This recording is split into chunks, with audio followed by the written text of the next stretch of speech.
அஸ்ஸலாமு அலைக்கும் வரஹ்மத்துல்லாஹி தஆலா வபரகாத்துஹு.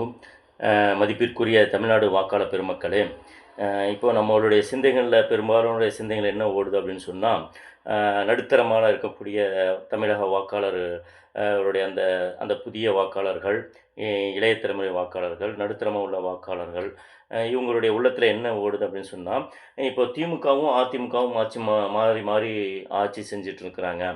நாம் ஏன் கொஞ்சம் புதுசா விஜய்க்கு நம்ம வாய்ப்பு கொடுத்தா என்ன அப்படின்னு சொல்லி அவங்கெல்லாம் யோசிக்கிறாங்க. நல்ல விஷயந்தான். அது ஒண்ணும் தப்பு இல்ல. ஏன்னு சொன்னா, இந்தியாவ பொறுத்த வரைக்கும் யார் வேண்டுமானாலும் அரசியலுக்கு கட்சி தொடங்கலாம், அரசியலுக்கு வரலாம். மக்கள் அவங்கள தேர்ந்தெடுத்தாங்கன்னு சொன்னா, ஓட்டு போட்டு தேர்ந்தெடுத்தாங்கன்னு சொன்னா, ஆட்சியில அமர்ந்து ஆட்சி செய்யலாம். இது எல்லோருக்கும் உரிமை இருக்கிறது. இது மறுப்பதற்கு ஒன்றும் இல்லை. அதேபோல சிலர்கள் சொல்றாங்க, விஜய் வந்து சினிமா நடிகரா இருக்கிறார். அவருக்கு என்ன தெரியும்? அவரு தான் வந்து கூத்தாடி. அவருக்கு என்ன தெரியும்? அரசியல பத்தி என்ன தெரியும்? அப்படிலாம் சொல்லிட்டு இருக்காங்க. எல்லோருமே அரசியலுக்கு வரும்போது எல்லாம் தெரிஞ்சுட்டு வர்றதில்லங்க. அரசியலுக்கு வந்ததுக்கு பின்னால தான் எல்லாமே கத்துக்கிறாங்க. சினிமா கூத்தாடி என்று நாம் நினைத்தோம் என்று சொன்னால், விஜயை சொன்னோம் என்று சொன்னால், அ தமிழக அரசியல்ல நீங்க பார்த்தீங்க அப்படின்னா, பேரறிஞர் அண்ணாவா இருக்கட்டும், முத்தமிழ் தமிழ் கலைஞராக இருக்கட்டும், புரட்சித் தலைவர் எம்ஜிஆராக இருக்கட்டும், புரட்சித் தலைவி அம்மாவாக இருக்கட்டும், செல்வி ஜெயலலிதா அம்மையாராக இருக்கட்டும், மனிதநேய மக்கள் கட்சியினுடைய உலக நாயகன் கமலஹாசனாக இருக்கட்டும், கேப்டன் விஜயகாந்தாக இருக்கட்டும், நாம் தமிழருடைய சீமானாக இருக்கட்டும், இளைய தளபதி விஜய் வரைக்குமே வந்து சினிமாவிலேருந்து வந்திருக்கிறாங்க. சினிமாவினுடைய பின்புலத்து தமிழக அரசியலே வந்து சினிமாவிலேருந்து வந்தவங்க தான். அதனால் சினிமாவிலேருந்து வந்தேன்னு சொல்லி நம்ம விஜயை வந்து ஓரங்கட்டணும் அப்படிங்கிறதும் அவசியம் இல்லாத ஒன்று.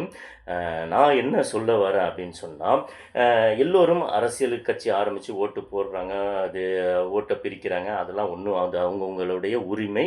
அது யார் வேணாலும் கட்சி ஆரம்பிக்கலாம். மக்கள் யார் விரும்புகிறாங்களோ ஓட்டு போடலாம். தப்பில்ல. நான் குறிப்பா சொல்லக்கூடியது என்னன்னு சொன்னா, இப்பொழுதுள்ள சிறுபான்மை மக்கள், இஸ்லாமிய சிறுபான்மை மக்கள், கிறிஸ்தவ சிறுபான்மை மக்கள், தலித்துகள், நடுத்தர மக்கள் எல்லோருக்கும் நான் சொல்லக்கூடிய விஷயம் என்னன்னு சொன்னா, நான் இந்துக்களுக்கும் சேர்த்தே இதை பதிவு செய்கின்றேன். அப்போ வந்து அந்த பழைய காலகட்டம் ஒரு 10 வருஷத்துக்கு முன்னாடி இந்தியாவினுடைய நிலைமை எப்படின்னு சொன்னா, மத்தியில காங்கிரஸ் இருந்துச்சு. அதேபோல இந்தியாவினுடைய பெரும்பாலான மாநிலங்கள்ல காங்கிரஸை சார்ந்த முதலமைச்சராக இருப்பாங்க. மத்தியிலும் காங்கிரஸ் தான் இருந்துச்சு. ஒரு சில தமிழ்நாடு, ஆந்திரா, தெலுங்கானா, கர்நாடகா, மேற்கு வங்கம் இங்க மட்டும் தான் வந்து காங்கிரஸ் அல்லாத முதலமைச்சர்கள் இருந்துட்டு இருந்தாங்க. எதுக்காக சொல்றேன்னு சொன்னா, பிஜேபி வருவதற்கு முன்பாக, மோடி அரசாங்கம் வருவதற்கு முன்பாக, காங்கிரஸ் மத்தியில இருந்து மாநிலம் இருந்ததனால, இந்திய மக்களுடைய அந்த ஒருமைப்பாட்டு, இந்தியாவினுடைய அந்த பன்முகத்தன்மை, இந்தியாவினுடைய அந்த அடையாளங்கள் சிதைக்கப்படவில்லை, மறுக்கப்படவில்லை, அழிக்கப்படவில்லை. ஆனால் இன்று எப்படி ஆயிருச்சுன்னு சொன்னா, அன்னைக்கு வந்து எல்லோருமே இந்து, முஸ்லிம், கிறிஸ்தவர், தலித்துகள் என்று எல்லோரும் ஒற்றுமையாக இருந்தார்கள். கோயில்கள் பாதுகாக்கப்பட்டது, சர்ச்சுகள் பாதுகாக்கப்பட்டது, மதர்சாக்கள் பாதுகாக்கப்பட்டது, மசூதிகள் பாதுகாக்கப்பட்டது, சிறுபான்மையினுடைய வீடுகள் பாதுகாக்கப்பட்டது, வியாபார தலங்கள் பாதுகாக்கப்பட்டது. ஆனால் இந்த பிஜேபி கடந்த 15 ஆண்டுகளாக, 13, 12 ஆண்டுகளாக எப்பொழுது இந்த மோடியினுடைய சர்க்கார் வந்ததோ, அன்று முதல் இந்தியா முழுவதும் ஒரு மத துவேஷத்தை என்ன செஞ்சன விதைத்து, மக்களுக்கு மத்தியிலே என்ன செஞ்சுட்டாங்க, பிரிவினை உண்டாக்கி குளிர் காந்து கொண்டிருக்கின்றார்கள். அதை நாம் இன்று கண்கூடாக பார்த்து கொண்டிருக்கின்றோம். அதனால் தான் நாம் என்ன சொல்கிறோம் அப்படின்னு சொன்னால், இப்போது நம்ம ஓட்டு போடுறோம் அப்படின்னு சொன்னால், இப்போ இந்தியாவில் பார்த்தீங்கன்னு சொன்னால், இந்த பிஜேபி அரசாங்கம் மத்தியிலும் மாநிலத்திலும் பெரும்பாலும் மாநிலம் இப்போ பிஜேபி முதலமைச்சராக இருக்கிறாங்க. மத்தியிலும் தொடர்ந்து 3 முறையாக பிஜேபி மோடி அரசாங்கம் வருது. எப்படி வராங்கன்னு சொன்னால், இவங்க உண்மையான முறையில் மக்கள் இவங்களுக்கு ஓட்டு போடலைங்க. எல்லாம் ஓட்டு பிரிக்கப்படுகிறது. பாராளுமன்ற தேர்தலாக இருந்தாலும் சரி, சட்டசபை தேர்தலாக இருந்தாலும் சரி, ஓட்டுகள் பிரிக்கப்படுகிறது. அந்த முஸ்லீம்கள், கிறிஸ்தவர்கள், தலித்துகள் இங்கெல்லாம் வந்து ஒரு விவரம், வட மாநிலங்களில் ஒரு விவரம் இல்லாமல் தனித்தனியாக ஓட்டை பிரித்து இவங்க என்ன செஞ்சிடறாங்கன்னா, ஒரு 1000 ஓட்டு, 500 ஓட்டு இந்த மாதிரி ஒரு வித்தியாசத்தில் தான் மத்தியிலையும் ஆட்சி அமைக்கிறாங்க. பெரும்பாலான மாநிலங்களிலும் இப்போ ஆட்சி அமைச்சு கொண்டிருக்கிறாங்க. அதே போல் அங்கே அந்த மாநிலங்களில் இருக்கக்கூடிய, இந்தியாவின் பல மாநிலங்கள் இருக்கக்கூடிய பெரு கட்சிகள் இருக்குங்களா, அந்த கட்சிகளில் ஏதாச்சும் ஒருத்தர் இறந்துட்டாங்கன்னு சொன்னால், அந்த கட்சியை என்ன செஞ்சிடறாங்க, இவங்க பக்கம் இழுத்து என்ன செஞ்சிடறாங்க, அந்த அந்த மாநிலத்தில் உள்ளே புகுந்துடுறாங்க. அதுக்கு உதாரணம் தான் தமிழ்நாடு. தமிழ்நாடை பொறுத்த வரைக்கும் திமுக, அதிமுக நல்லா தான் ஆட்சி இருந்துச்சு. கலைஞர் 5 வருஷம், ஜெயலலிதா அம்மையார் 5 வருஷம், எந்த குறைபாடும் இல்லை, நல்லா தான் ஆட்சி செஞ்சுட்டே இருந்தாங்க. எப்போ இந்த ஜெயலலிதா அம்மா இறந்துச்சோ, அப்போ என்ன செஞ்சுட்டாங்க, நம்ம எடப்பாடிகிட்ட கட்சி போச்சு. எடப்பாடிய ப கையில வச்சு இன்னைக்கு என்ன செய்றாங்க, அதிமுகவ அழிச்சிட்டு, இன்னைக்கு அதிமுக எப்படிப்பட்ட பட்ச தமிழ்நாட்டில இருந்துச்சு, இன்னைக்கு அதிமுகவோட அடையாளமே அழிஞ்சு கொண்டு இருக்குன்னு சொன்னா, இதுக்கு பிஜேபி தான். இந்த மாரி தான் ஒவ்வொரு மாநிலத்திலயும் இவங்க என்ன செய்றாங்கன்னா, ஏதாவது ஒரு கட்சி அந்த மாநிலத்தில இருக்கக்கூடிய கட்சிகள பின்புறமாக வந்து என்ன செஞ்சுர்றாங்கன்னா அவங்கள கைக்குள்ள வச்சு ஆட்சிக்கு வர்றாங்க. அண்மையில பீகார்ல பார்த்தோம். பலமுறை நிதிஷ்குமார் வந்து முதலமைச்சரா இருந்தாரு. அவரோட கூட்டணி வச்சாங்க. 2 முறை கூட்டணி வச்சு, இப்ப என்ன செஞ்சுட்டாங்க, அவர பதவி ராஜினாமா பண்ண வச்சுட்டு, இப்போ பிஜேபியை சேர்ந்த ஒருத்தர் பீகார்ல முதலமைச்சரா ஆயிருக்கிறார். இதே நிலைமை தான் தமிழ்நாட்டிலயும் வரும். நம்ம திமுக, அதிமுக நம்ம அதிமுக தான பார்க்குறோங்க. ஆனா, இப்போ உள்ள சூழ்நிலை அதிமுகவாக இல்லை. அது அண்ணா திமுகவாக இல்லை. அமித்ஷாவினுடைய திமுகவாகத்தான் இருந்து கொண்டு அதனால் தான் நாம் பதிவு செய்கின்றோம்.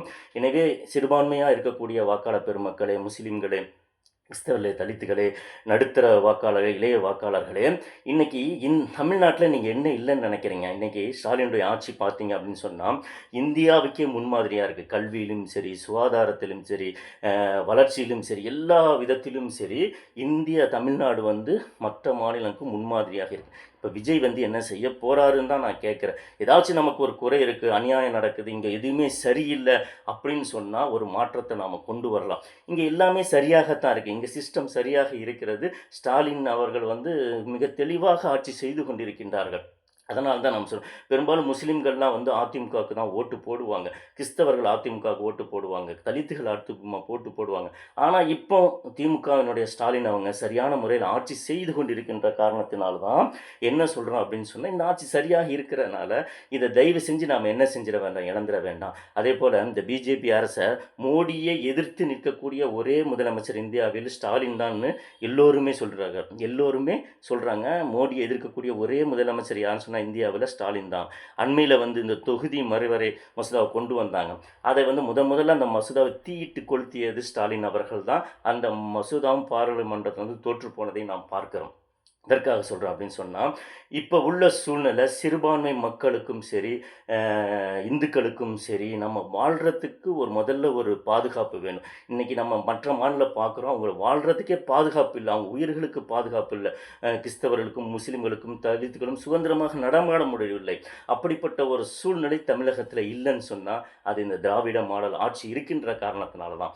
எனவே தான் நமக்கு இப்போ அதிமுக வந்து சரியாக இருந்துச்சுன்னு சொன்னால், இந்த எடப்பாடி வந்து பிஜேபி கூட கூட்டணி இல்லாமல் இருந்தாருன்னு சொன்னால், நாம் எல்லாருமே என்ன செய்யலாம், ஓட்டு போடலாம். இப்போ அவரும் அங்களுடைய அடிமையாக இருக்கிறார், பிஜேபியினுடைய அடிமையாக இருக்கிறார். பிஜேபி தான் அவர் முழுக்க பிஜேபியை தான் ஆகிவிட்டது. எனவே இப்போ நாம் வந்து விஜய்க்கு ஓட்டு போகிறதுனால விஜயால் இப்போ வர முடியாது, விஜயால் இப்போ ஆட்சி அமைக்க முடியாது. அதனால் நமக்கு நல்லாவே தெரியும். ஆனால் நம்முடைய ஓட்டு போடும்போது விஜய்க்கு ஒவ்வொரு தொகுதியிலும் ஒரு 3000 ஓட்டு, 4000 ஓட்டு, 5000 ஓட்டு பிரியுதுன்னு சொன்னால், அதில் குறிப்பாக சிறுபான்மை ஓட்டுகள்லாம் எடுத்து அவர் விஜய் இப்போ பிரியும் போது அந்த இடத்துல அதிமுகவும் பிஜேபியும் வருவாங்க. அது அதிமுக வந்தால் பிஜேபி வந்த மாதிரி தான். அப்படிங்கிற பட்சத்தில் அவங்க ஆட்சிக்கு வராங்க, இல்லை எதிர்க்கட்சியாக வராங்கன்னு சொன்னால், இது தமிழகத்துக்கு மிகப்பெரிய ஒரு என்ன ஆகிடுங்க, கேடாக ஆகிவிடும். தமிழக மக்களுக்கு இது மிகப்பெரிய ஒரு சாபக்கேடாக ஆகிவிடும். எனவே விஜய் இப்போ தான் வந்திருக்கிறாரு, சரிங்களா, வந்திருக்கிறாரு. இன்னும் கொஞ்ச நாள் போட்டு ஒரு 2-3 எலெக்ஷனை சந்திக்கட்டும். அவர் எப்படி மக்களோடு நிற்கிறாருன்னு பார்ப்போம், மக்களுக்காக என்னென்ன செய்கிறாருன்னு பார்ப்போம், பொறுத்திருந்து பார்ப்போம். நல்ல சேவைகள் செய்யட்டும், நல்ல விதமான மக்களுக்காக எல்லா விதத்திலும் அவர் குரல் கொடுக்கட்டும், எல்லா போராட்டம் முன்னிறுத்தி செய்யட்டும். அப்படி வருகின்ற பட்சத்தில் நாம் கண்டிப்பாக என்ன செய்யலாங்க, ஒரு மாற்றத்துக்கு விஜய்க்கு நாம் கொடுப்போம். ஆனால் இப்போ நம்ம வாக்கு கொடுத்தோம்னு சொன்னால் நம்முடைய வாக்குகள் எல்லாம் பிரியுமே தவிர அதில் எந்த பிரயோஜனமும் இல்லை. எனவே தயவு செய்து சிறுபான்மை மக்களாக இருக்கக்கூடிய தமிழக வாக்காளர்களுக்கும் சரி, சிறுபான்மை மக்களுக்கும் சரி, விஜய்க்கு ஓட்டு போடுறங்கிற பேரில் என்ன செஞ்சிடாதீங்க, உங்கள் ஓட்டுகளை வீணாக்கி தேவையில்லாமல் பிஜேபியை தமிழ்நாட்டுக்குள்ளே கொண்டு வந்துடாதீங்க. மிகப்பெரிய இந்த தமிழ்நாடு இன்னைக்கு ஒரு அமைதி பூங்காக இருக்கிறது. திருப்பரங்குன்றத்தை பார்த்தங்க, மிகப்பெரிய ஒரு கலவரத்தை உருவாக்க நினைத்தார்கள். ஆனால் முத்துவேல் கருணாநிதி ஸ்டாலின் அவங்க தெளிவாக என்ன செஞ்சாங்க, அந்த கலவரத்தை நடக்காமல் கட்டுப்பாக வைத்திருந்தாங்க. அதே போல் கோயம்பேடில் ஒரு பள்ளிவாசல் இடிப்பதற்காக முயற்சி செய்தார்கள். அந்த முயற்சியும் தடுக்கப்பட்டிருக்கின்றது. இதுவெல்லாம் நாம் ஒரு முன்னுதாரணமாக எடுத்துக்கொண்டு வரக்கூடிய அந்த தேர்தலுடைய நாளிலே நாம் திமுக கூட்டணிக்கு வாக்களித்து நம்மளுடைய அந்த பாதுகாப்பை நாம் உறுதி செய்து கொள்வோம். எல்லா ஆட்சியிலும் குறைகள் இருக்கிறது, குறைகள் குறைகள் இல்லாமல் இல்லை. அதே நேரத்திலே நாம் ஒரு சில குறைகளுக்காக பெருவாரியான பாதிப்புகளை நாம் சந்திக்கக்கூடிய வாக்குகளை மாற்றி அமைக்கின்ற பொழுது பெரும் பெரும் ஆபத்துகள் நமக்கு ஏற்படக்கூடியதாக இருக்கிறது. எனவே அதில் நாம் சிந்தித்து வாக்களிப்போம். இறைவன் அனைவருக்கும் அருள் புரிவானாக. அஸ்ஸலாமு அலைக்கும் வரஹ்மத்துல்லாஹி வபரகாத்துஹு.